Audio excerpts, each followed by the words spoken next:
السلام علیکم ورحمۃ اللہ وبرکاتہ۔ دوستو، آج ہم جس عنوان کو لے کر حاضر ہیں وہ عنوان ہے جشن عید میلاد کے نقصانات۔ آپ کو اس عنوان کو سن کر بڑا تعجب ہوا ہوگا کہ کس طرح کا خیال ہے، کیا جشن عید میلاد منانے سے بھی کوئی نقصان ہو سکتا ہے؟ ہاں دوستو، جشن عید میلاد منانے والوں نے امت کا اجتماعی نقصان کر رکھا ہے، دینی نقصان بھی کیا اور دنیاوی نقصان بھی کیا۔ جس کام کو نبی کریم صلی اللہ علیہ وسلم نے زندگی بھر نہیں کیا تھا، اس کام کو کرنے کے لیے امت کو مجبور کیا اور گمراہ کر دیا۔ جس کام کو صحابہ کرام نے اپنی 90 سالہ زندگی میں کبھی نہیں کیا تھا، اس کام کو بھولی بھالی عوام سے کرایا گیا۔ عید میلاد سے جو نقصان قوم و ملت کا ہوا وہ کچھ یوں ہے دوستو۔ نمبر 1، سب سے پہلے دین اسلام میں ایک نئی چیز یعنی بدعت جاری کی گئی۔ نمبر 2، نبی کریم صلی اللہ علیہ وسلم کے یوم وفات کو یوم ولادت سمجھ کر جشن منانے کی رسم شروع کی گئی۔ نمبر 3، جشن میلاد نہ منانے والوں پر کفر کے فتوے لگائے گئے، بغض رسول کے فتوے داغے گئے۔ نمبر 4، جشن میلاد پر ہر سال لاکھوں کروڑوں روپے ضائع کیے جاتے ہیں۔ نمبر 5، خانہ کعبہ اور روضہ نبوی صلی اللہ علیہ وسلم کے ماڈل بنا کر چوراہوں پر رکھ کر ان کی بے حرمتی کی جاتی ہے، راہ گیروں کی رکاوٹیں کھڑی کی جاتی ہیں۔ نمبر 6، گلی کوچوں میں میلاد کے نام پر میلے لگائے گئے اور خواتین کے لیے بے پردگی کے بازار سجائے گئے۔ نمبر 7، میلاد کے جلوس میں قوالیوں کے نام پر، نعتوں کے نام پر میوزک، ناچ گانے جیسے بیہودہ کام کیے جا رہے ہیں۔ نمبر 8، بینڈ باجوں اور اخلاق سوز گانوں کے دھن پر نوجوانوں کو رقص کی ترغیب دلائی جا رہی ہے۔ نمبر 9، فلمی گانوں کی دھن و طرز پر نعتیں اور شرکیہ قوالیاں گائی جا رہی ہیں۔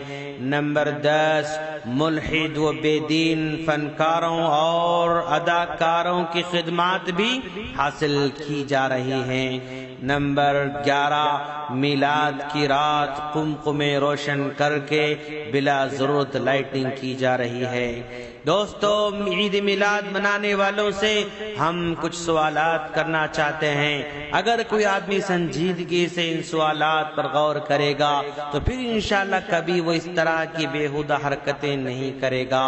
نمبر 1، سوال نمبر 1، عید میلاد کیا فرض ہے یا واجب ہے یا سنت ہے یا مستحب ہے؟ اس کا جواب تلاش کریں۔ سوال نمبر 2، جو جشن میلاد نہیں مناتا اس کے بارے میں کیا حکم ہے؟ نمبر 3، سوال نمبر 3، اللہ کے رسول صلی اللہ علیہ وسلم نے، صحابہ کرام رضوان اللہ علیہم اجمعین نے، تابعین عظام ائمہ کرام نے جشن کیوں نہیں منایا؟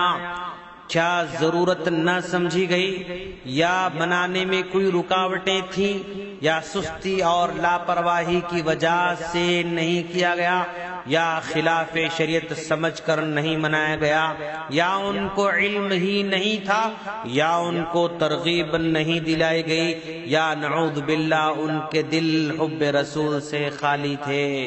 سوال نمبر 4، گزشتہ 14 صدیوں میں صحابہ و تابعین سمیت جن مسلمانوں نے یہ جشن نہیں منایا ان کے بارے میں آپ کا کیا فتویٰ ہوگا؟ ان کے بارے میں آپ کا کیا حکم ہوگا؟ سوال نمبر 5، 12 ربیع الاول یوم وفات بھی ہے، جہاں پیدائش اور وفات یعنی خوشی اور غم دونوں جمع ہو جائیں تو وہاں خوشی کو ترجیح دی جائے گی یا غم کو ترجیح دی جائے گی؟ سوال نمبر 6، یوم ولادت کی خوشی منانا ضروری ہے تو یوم وفات کا رنج و غم منانا کیوں ضروری نہیں ہے، جبکہ بقول دونوں کے تاریخ بھی ایک ہی ہے؟ آپ لوگوں کے کہنے کے مطابق نبی 12 ربیع الاول کو پیدا ہوئے اور نبی 12 ربیع الاول کو انتقال کر جا رہے ہیں۔ جب خوشی منانا ضروری ہے تو رنج و غم منانا کیوں ضروری نہیں ہے؟ سوال نمبر 8، اللہ کے رسول صلی اللہ علیہ وسلم نے صرف 2 عیدیں مقرر فرمائی تھی، مگر یہ تیسری عید کہاں سے آئی؟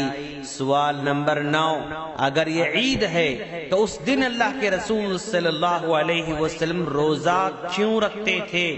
کیونکہ عید کے روز تو روزہ رکھنا حرام ہے۔ اگر اللہ کے رسول صلی اللہ علیہ وسلم نے اس کو عید قرار دیا ہے تو پھر آپ نے روزہ کیوں رکھا جبکہ عید کے دن روزہ رکھنا حرام ہے؟ سوال نمبر 10، اگر یہ عید ہے تو باقی 2 عیدوں کی طرح اس روز نماز عید کا اہتمام کیوں نہیں کیا جاتا؟ دوستو، ہم سنجیدہ لوگوں سے سوال کر رہے ہیں، غور و فکر کریں اور ان کا جواب تلاش کریں۔ یقیناً ان میں سے کسی کا جواب آپ کو نہیں ملے گا، تو نتیجہ یہی نکلا کہ ساری کی ساری چیزیں بدعتیں ہیں، خرافات ہیں۔ ان تمام سے توبہ کریں اور اللہ کے رسول صلی اللہ علیہ وسلم کے سچے پیروکار بن جائیں۔ اللہ سے دعا ہے کہ اللہ تعالی ہم تمام کو اپنے پیارے نبی کا سچا پیروکار بنائے، آمین۔ السلام علیکم ورحمۃ اللہ وبرکاتہ۔